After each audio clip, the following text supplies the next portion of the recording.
आज दिल्ली में national round table conference का आयोजन करेगा चुनाव आयोग। सभी राज्यों और संघ राज्य क्षेत्रों के राज्य निर्वाचन आयोग अपने कानूनी और तकनीकी विशेषज्ञों के साथ लेंगे भाग। भारत मंडपम में जुटेंगे सभी अधिकारी। कॉन्फ्रेंस में चुनाव से जुड़े कानूनों, राज्यों और केंद्र शासित प्रदेशों में वोटर एलिजिबिलिटी जैसे मुद्दों पर होगी चर्चा।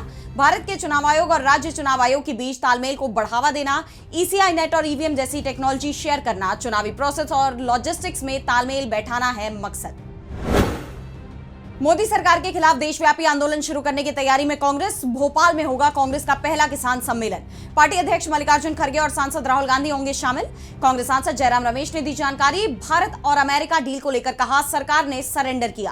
कांग्रेस पहले चरण में 3 किसान सम्मेलन करेगी। पहला 24 फरवरी को भोपाल में, दूसरा 7 मार्च को यवतमाल में और तीसरा श्रीगंगानगर में होगा। आज कन्याकुमारी का दौरा करेंगे मुख्यमंत्री स्टालिन। कई आधिकारिक कार्यक्रमों में लेंगे भाग। प्रमुख विकास परियोजनाओं का करेंगे उद्घाटन। सीएम तिरुवल्लुर प्रतिमा की 25वीं वर्षगांठ के मौके पर रजत जयंती स्मारक मेहराब का करेंगे उद्घाटन।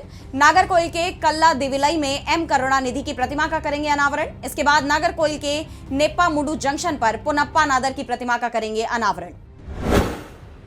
आज भी सिंगापुर दौरे पर रहेंगे सीएम योगी। इस दौरान 25 कंपनियों के सीईओ स्तर के प्रतिनिधियों से करेंगे मुलाकात। Data centre, agri business, clean और सौर ऊर्जा, एविएशन सहयोग पर करेंगे चर्चा।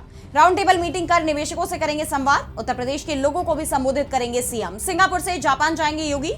8 कंपनियों के साथ करेंगे G2B बैठकें। छत्तीसगढ़ विधानसभा सत्र का दूसरा दिन। वित्त मंत्री ओपी चौधरी आज पेश करेंगे बजट। कई मुद्दों पर घिरेगी सरकार। राज्यपाल के अभिभाषण और कृतज्ञता ज्ञापन प्रस्ताव पर 25 फरवरी को सदन में होगी चर्चा। 20 मार्च तक चलेगा सत्र। करीब 1 महीने तक चलने वाले इस सत्र में कुल 15 बैठकें होंगी। सत्र में कई महत्वपूर्ण विधेयक होंगे पेश।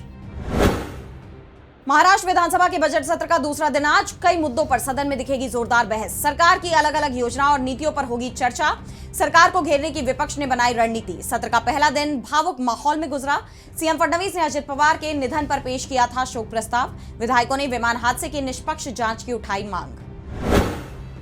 आज से शुरू होगा भारत और जापान संयुक्त सैन्य अभ्यास धर्म गार्जियन 2026 का 7वां संस्करण। उत्तराखंड के चौबट्टिया में किया जाएगा आयोजित। हर साल भारत और जापान के बीच आयोजित होता है ये सैन्य अभ्यास।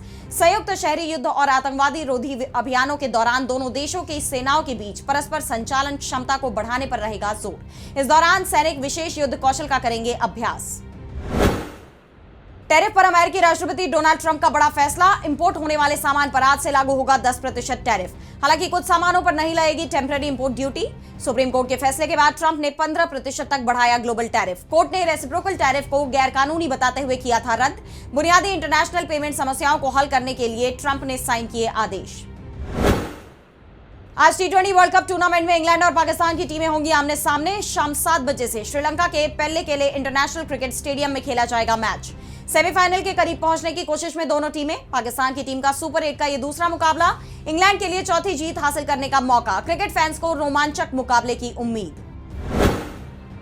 देश में बदल रहा मौसम का मिजाज। देश के 12 राज्यों में भारी बारिश का अलर्ट। बिहार, यूपी, दिल्ली, उत्तराखंड और हिमाचल प्रदेश समेत कई राज्यों में होगी बारिश।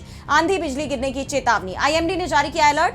पंजाब में 24 फरवरी को सुबह में घने कोहरे से बढ़ेगी परेशानी। अगले 4 दिनों के दौरान उत्तर पश्चिम भारत में अधिकतम तापमान में 2 से 3 डिग्री सेल्सियस तक बढ़ोतरी की संभावना।